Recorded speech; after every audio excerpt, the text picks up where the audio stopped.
So today we're honored to have John Lee Dumas with us, JLD, the really the goat of podcasting and so much more. But John, just to get started with your journey, you entered into a space when it wasn't what we would say the popular thing, but you founded it out of necessity. So talk a little bit about, the beginning stages for you and that inspiration to have a daily podcast for new information for folks.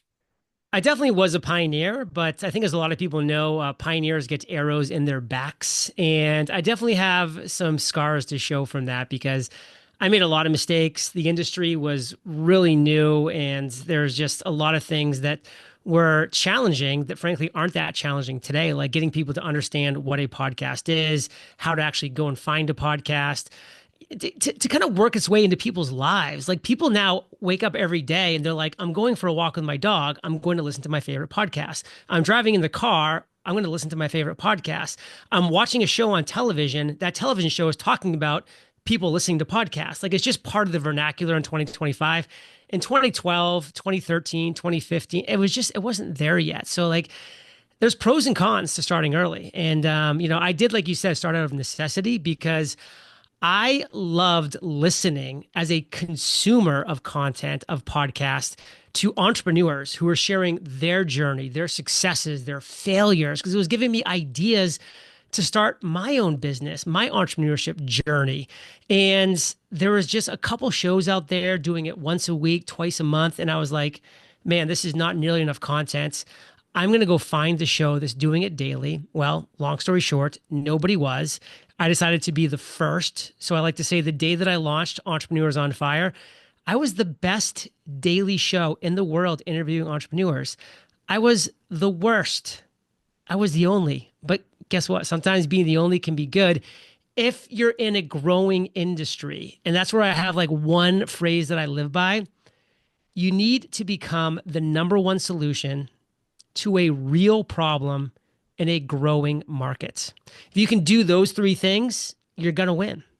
I love it. Now, something that I think is unique to you and the way you operate your podcast is you've kept a very similar format, direct to the point and, just information just bombs right away. And, as content has moved, there's the people that say, oh, it should be a 2 hour podcast, don't keep it, less than that.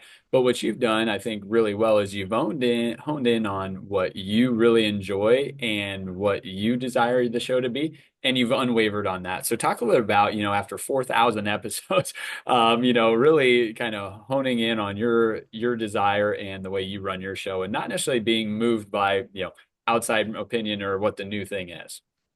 There are shows that are unbelievably successful that are 2 hours, 3 hours, 4 hours long. Of course, Joe Rogan being the most famous example. There are shows that are fantastically successful being 1 minute long. I think Darren Hardy, the author of The Compound Effect, has like 1 minute daily or something. And it's great because people know exactly what they're getting. I like to keep mine somewhere between like 17 to 24 minutes, give or take, because I found that like that's where I can have a really meaningful but concise and value packed interview with a successful entrepreneur. And that's my avatar, Fire Nation, are people that are listening as they drive to work, as they walk their dog. Like that's where the people that I want to be really reaching out to and to be connecting with.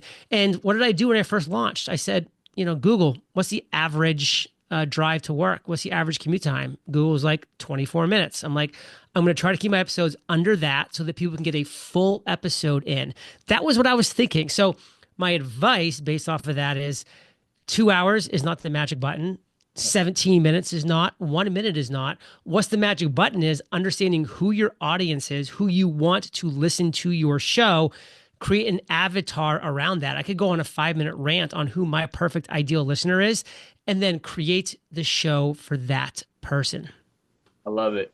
Now, you are a radically transparent person, and that idea came from, I believe, Pat Flynn for you in regards to sharing, the numbers behind it. And I think so frequently people say, oh, I'm an open book. And then They're not overly open unless you're in the close inner circle. JLD is overly open to anyone that happens to either follow him or just stumble upon a web page. You'll see a rolling number. So talk a little bit about that and staying with it, as the success has grown and as the numbers have grown.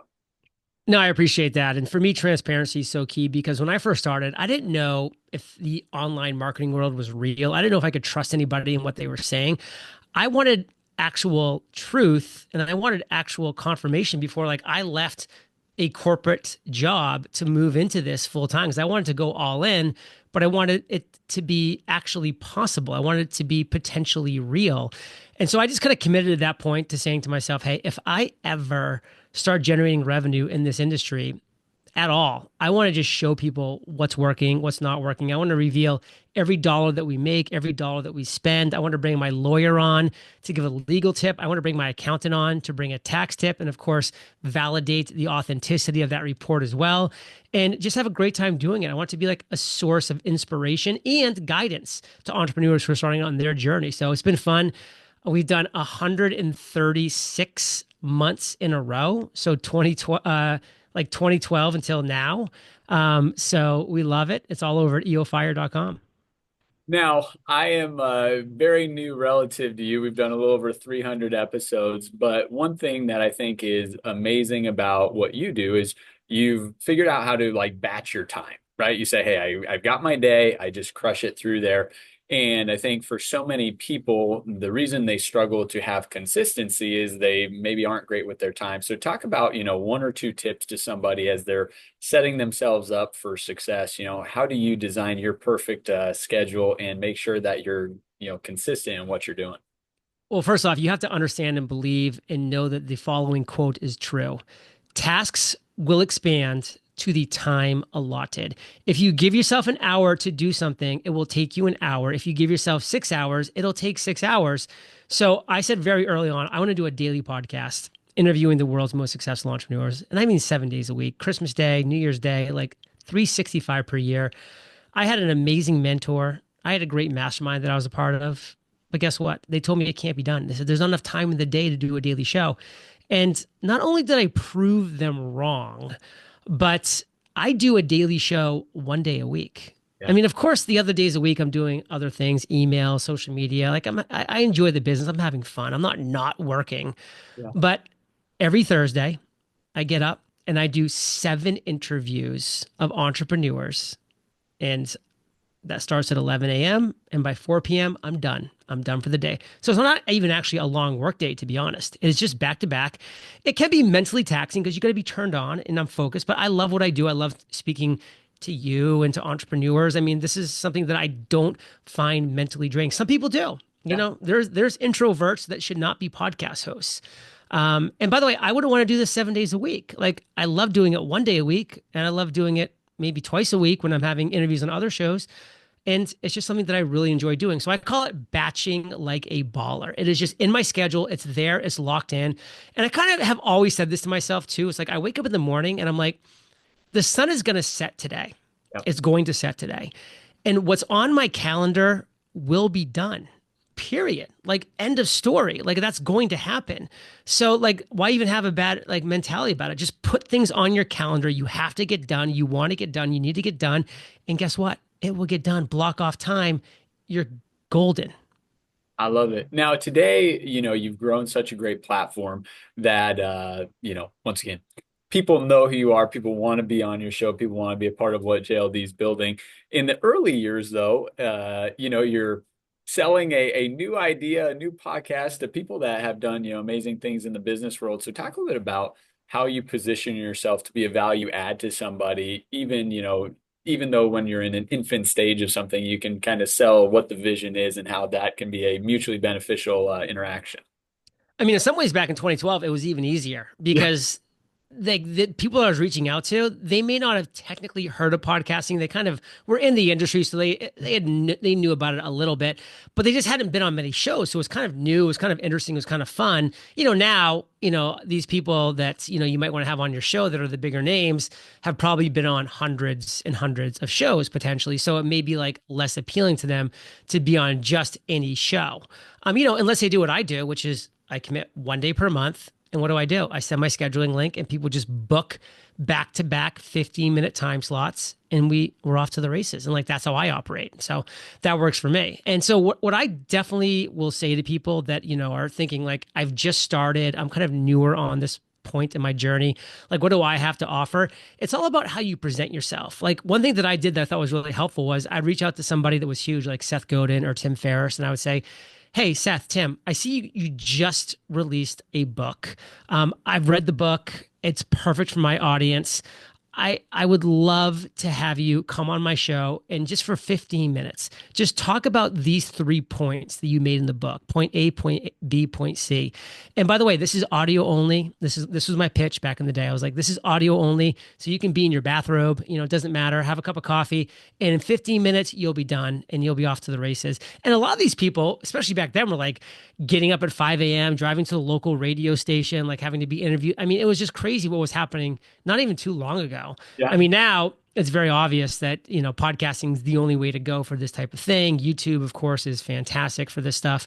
But back then, I had to kind of get that little pitch. So think of how you can give your irresistible pitch, even if your show A hasn't launched yet, or B is on the newer side. What is the value that you can add?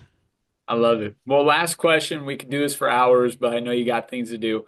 Last question, from the time you started the podcast till today, life has changed for you personally, with you and Kate, having a child, right? Moving. There's the motivation right there. But my question is, the original motivation of the podcast was one thing. It was, almost self, serving of, hey, I'm trying to find something. I'm sure there's other people. Today, what is the legacy that you're building or that you want to be building for, your family and the next generation? Well, it was also self-serving because I wanted to make money. And I Yeah. mean, I don't shy away from that. That's why we publish the income reports because money is vitality for your business. It keeps the lights on, it keeps my virtual assistants hired, it keeps, the food on the table. So I mean, like I think we can't shy away from that. As far as legacy, to me it's all about the ripple effect. Like I love the fact that right now somebody is listening to an episode that I did back in 2014 as they are trekking Mount Everest base camp. I'm just making something up because I've gotten emails from people listening as many crazy places you can imagine, jumping out of a hot air balloon. I mean, it's nuts. And they're listening to my show and they're getting value from something likely that my guest is sharing because my guest is the person sharing most of the value. I'm adding, my nuggets here and there where I can. And that person's life might be changed. It might not be, but it might be. And like lives have been changed because of my show. And I love that. I just got back from an event in Orlando, Florida, where I was a keynote at this event called Podfest. And so many people came up to me and said, John, this episode changed my life. Or this thing that you did or this course that you created or the freedom journal or like whatever it was like changed my life. And in the moment you're like, okay, like are you just saying that because you're right in front of me? Like maybe some of it, but sometimes it's true and it's real because my life has been changed by things like that as well. So I'm always very humbled by that. And I just love that ripple effect. I love it. Well, John Lee, JLD, thank you so much and look forward to following your journey. Boom.